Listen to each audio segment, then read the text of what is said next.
All right, hello, welcome everyone. This is going to be Congress Lecture 1. So, this is going to go through, I'm going to break this into two different lectures. So, the first lecture, we're going to go through the textbook, so Chapter 1, The Great Compromise. And then Lecture 2, we're going to go through the paper reading. I realize the readings are pretty hard for the papers, but you're in senior level classes. We're looking to get you guys into grad school or professionalism or law school, etc. So you should start to learn how to read these research papers a little bit. So I'm going to try to walk you through it step by step. Excuse me. I will also get the Unit 1 assignment up today. And if anybody has any questions, feel free to reach out. Okay, so the Great Compromise. We're going to talk about sort of the history of the two chambers and how they came about. So, Section 1, the intro. We know that the American federal system is broken into three branches. So, you have the executive, the legislature, and the judicial, right? And they're all supposed to have sort of their own lane and also serve as a check on the other branches so that tyranny doesn't break out, right? They also decided on two houses. So we have the Senate. It has equal representation for every state, right? Every state gets two senators, regardless of how large or small you are. It is incredibly disproportionately powerful for small states like Montana, Wyoming, Vermont, etc., and very, very weak for large states like California, Texas, New York, etc. The House is based on proportionality, right? It's not two per chamber. It depends on how many citizens you have in your state. So every 10 years, when they do, the decennial census, and they count how many Americans are in the country or how many, they don't even have to be American. They just want to have a head count of how many people are in the country. And then they'll break down who gets how many House seats depending on how many citizens are in each state. So recently, New York lost a seat and Texas gained two, from what I remember, because Texas is growing pretty rapidly, while the sort of northern snow states are sort of shrinking in general. Again, this bicameral legislature was supposed to be a protection against tyranny as well. That way, some incredibly powerful president or etc. couldn't really take control of the entire country, right? So the legislatures will serve as not only a check against each other, but also against the judicial system and also against the executive and the bureaucracy.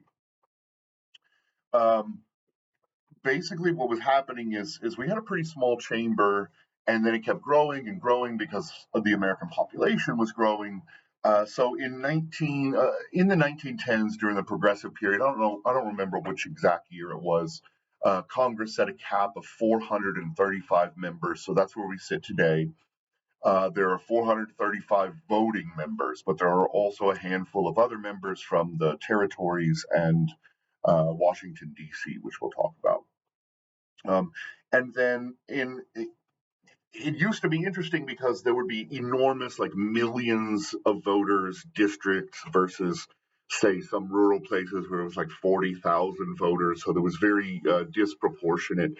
And then in 1964, basically, the U.S. Supreme Court said that there's this sort of one person, one vote rule, so that all districts have to contain approximately the same number of citizens, and that number right now is around 780,000 per constituency, which of course makes it very hard for some of these members to do sort of constituency service and understand their districts. So there are calls to make the House bigger, but it doesn't look like that's going to go anywhere in the near future. Okay, we'll move on to section 2. Why not Parliament? Right? Most democracies across the world, especially at that time, were parliamentary democracies. Even if they weren't necessarily democracies or were sort of bordering on democratic, like France or the UK, etc., they tended to use a parliamentary system. This basically all but cancels presidentialism, right? So Parliamentarism is the idea that the majority rules, period. So, in England recently there was an election, and the Liberals won, and they won huge, right? And there had been a conservative majority in the Parliament for about 15 straight years. Well, the moment the Liberals won, they basically can overturn every law that had been prior written. It's much more difficult to do that sort of thing because they don't even, in America, because we have a constitution, we have a checks and balances, we have a separation of church and state, we have all of these different things that contrast pretty wildly with the British system, say, or a parliamentary system. So if you have, say, 201 out of the 400, say, members, I don't know how many they have at the moment, but then you can just change every rule basically. And it's not really like that in the United States under presidentialism because of bicameralism and all the checks and balances that we talked about. Um, there, when there's no majority in those countries, when say there's what's called a vote of no confidence, when they can't, when the majority government brings a bill to the floor and it loses, then basically what happens is there's complete dissolution of the parliamentary body. They have to re-elect and then build a coalition or build a majority government.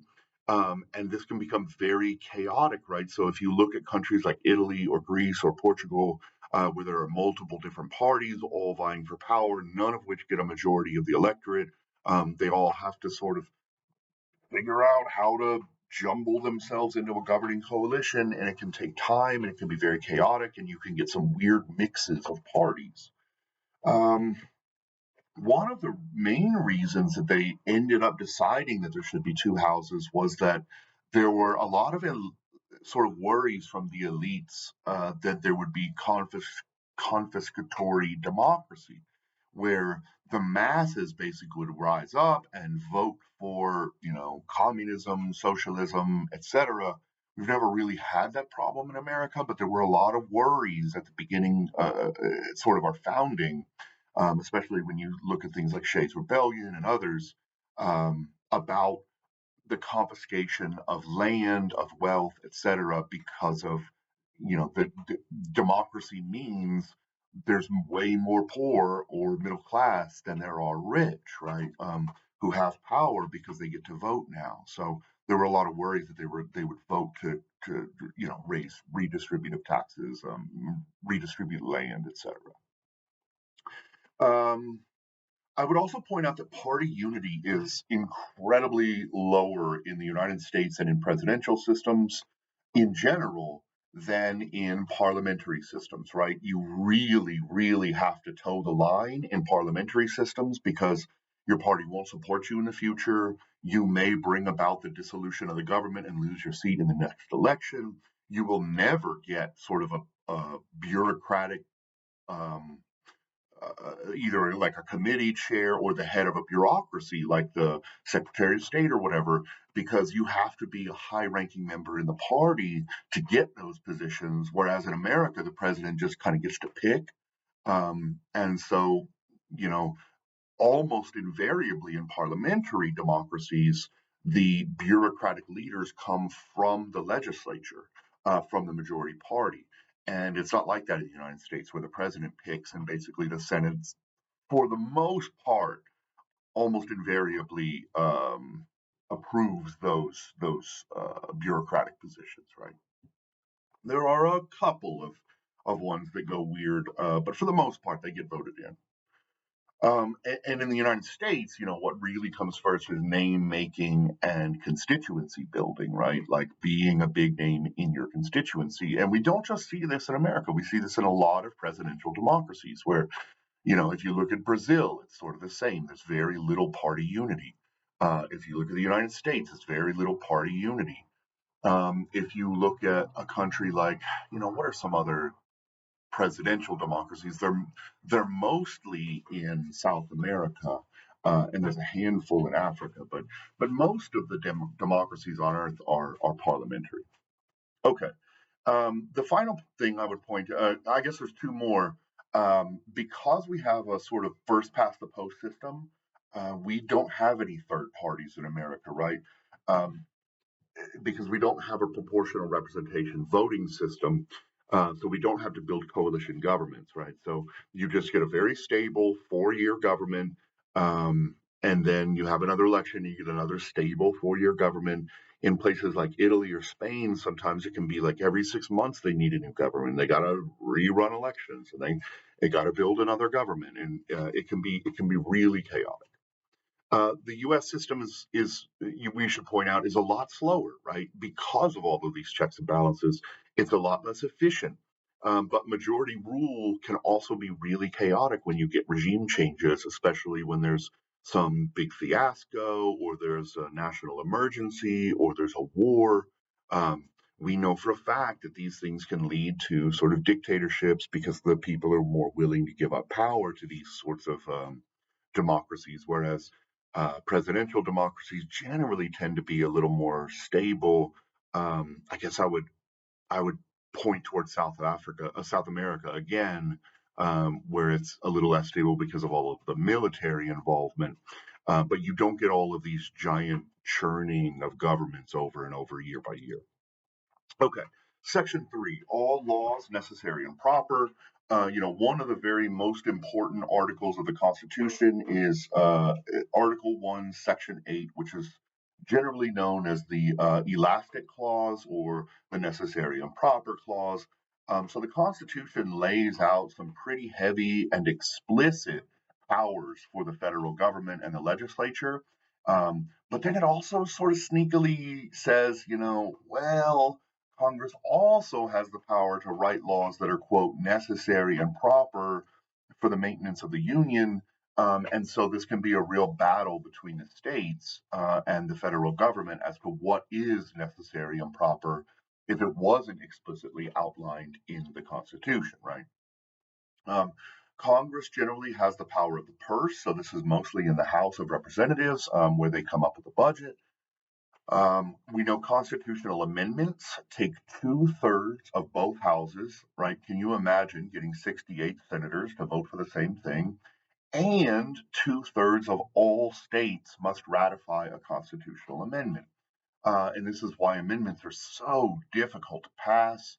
The last time they tried was basically the Equal Rights Act in the 1970s, and it's just been, I don't know, 35, no, 50 years since they've been trying to get that through, and they're still trying to push it through. But getting 2/3 of the state to sign on and 2/3 of the legislature is a remarkable hurdle to pass.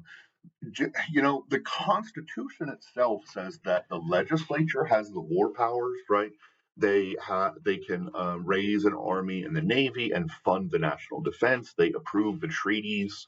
The Senate approves treaties, at least, and they are supposed to be the ones who declare war. Though this has been shifting in modern times, where for the most part presidents just do what they want. If you think about like the Iraq War, the Afghanistan War, those were not approved by the legislature, um, and so there are concerns about whether the president is in some ways overstepping power, um, because some of these wars honestly never were declared by the Congress. So it's an interesting argument, and people kind of fall both ways on it, right? Okay, section 4, the People's House. We should sort of just talk about the intricacies of the House. Like we said, there are 435 voting members. Right now, we have a remarkably interesting mix. There are 218 Republicans and 217 Democrats. Right, so that is one of the tightest houses. Basically, it is the tightest you could ever get in the House.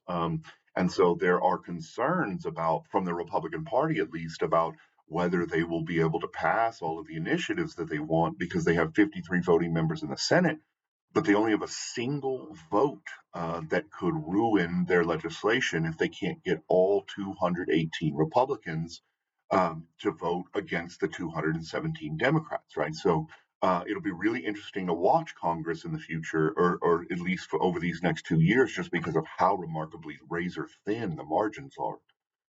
You also have what's called the resident commissioner from Puerto Rico.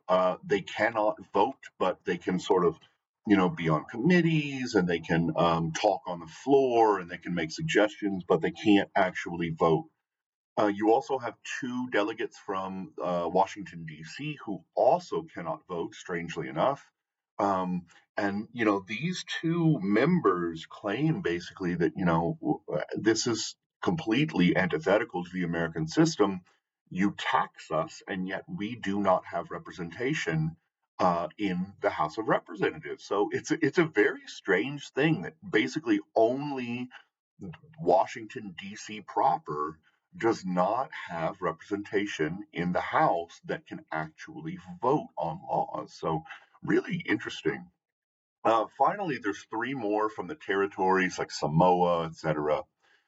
You can vote four ways, or you can sort of participate four ways. You can vote yes, you can vote no, you can vote present, non voting, or you can just completely abstain. The speaker comes from the majority party, and this has happened since 1811. So this wasn't really, it's not in the Constitution or whatever, but it is a sort of a moray of the House that the speaker comes from the majority party. We get 2 year cycles, so all 435 members are elected every 2 years. This is the shortest period on Earth for democracies, which is kind of interesting. It also means that they have to do a crap load of fundraising and fundraising calls. And this is one of the biggest complaints from legislators is that they thought they were going to get to do something cool, and instead their staff are the ones writing all the bills and doing all the research and doing this stuff, and instead they're on the phone 10 hours a day at phone banks trying to drum up money. So it's a pretty crazy problem. We also have gerrymandering problems by state legislatures. We know that representatives have about a 96 to 97% re-election rate, which suggests that basically if you get in, you're in for life and you have to really screw something up. And a lot of this is because of gerrymandering. What'll happen is if you're in a Republican state like Texas, and some argue that Texas is actually the most gerrymandered state in America. If you're in Texas, there's about 47% of Texans vote Democrat and about 53% vote Republican. And yet you get like an 80-20 mix when it comes to the representatives, right? And so what they'll do is they'll either use what's called packing or cracking. So they'll take as many Democrats as they can and force them all into one weirdly shaped district, right? So that like they can't wash out all Democrats, right? It's impossible. Look at a city like Houston, look at a city like San Antonio or Austin. But what they can do is take as many of those Democrats from Austin and San Antonio, and they've actually gone all the way down the interstate and connected Austin and San Antonio in a single district, right? Weird stuff. And then on the other hand, they'll do what's called cracking. And so, yeah, they'll take those Democrats and ensure that they only get, say, 40% in a district. So you almost guarantee a Republican outcome. And this used to be mostly a Republican sort of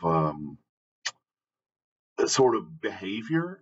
And it used to be really highly criticized by Democrats, but Democrats have gotten to the point where they're like, look, they're just going to keep doing it, so we're going to do it too. And so you're really starting to see this in California, New York, and other really Democratic states, Oregon, where they're like, well, if you're going to do it, we're going to do it too. And that's why we're seeing such a remarkable reelection rate.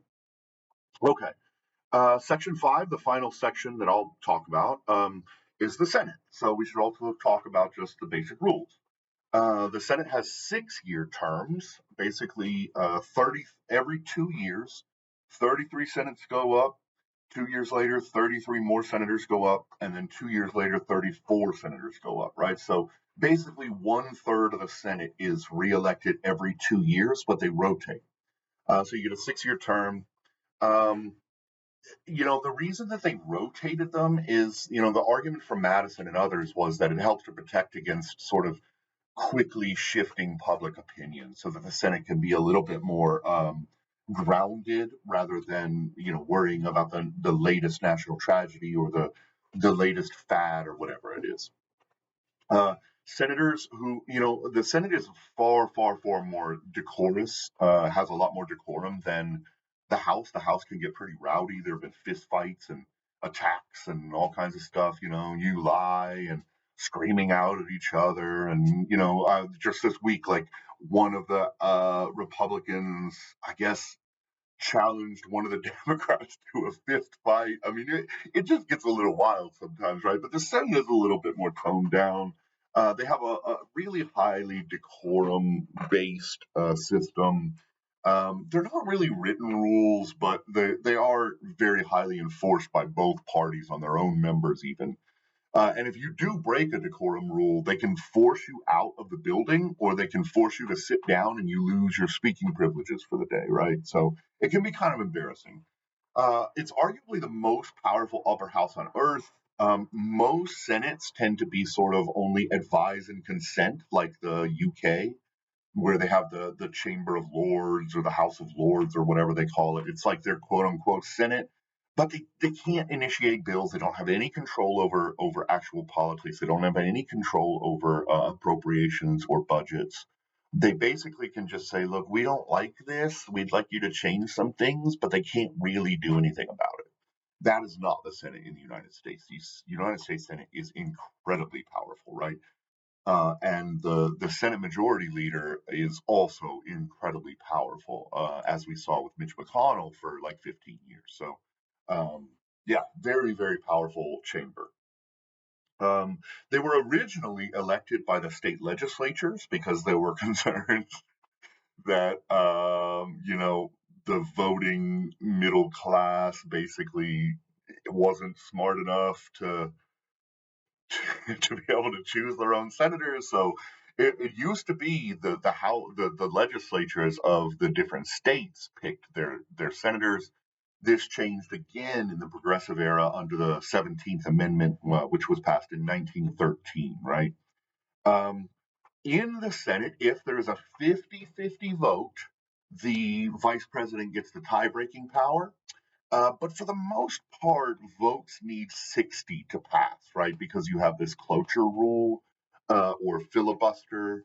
The filibuster doesn't really work like we see in, Mr. Smith Goes to Washington. I don't know if y'all ever seen it. It's really old, like 70 years, but it's a classic. Um, but they don't really stand up and talk for like 24 hours, right, to block a bill anymore. They just say, I call filibuster, and vote's over, basically. And so, really, what you have to have is 60 votes now to get something through the Senate for the most part. And the filibuster largely and historically was used by Southern Democrats to block civil rights legislation. And then in 1964 and 1965, when the Civil Rights Act and the Voting Rights Act passed, the parties sort of flipped, right? And the former Southerners, like the Yellow Dog Democrats, became Republicans because they were mad about the Civil Rights and the Voting Rights Act, and the Republicans who were in the North then became Democrats. So it was kind of a strange flip flop of the parties, but it was a very, very important turning point in the American sort of electoral system. All right, that's all I got for you right now. I'll get the next one up in just a second. Have a great day.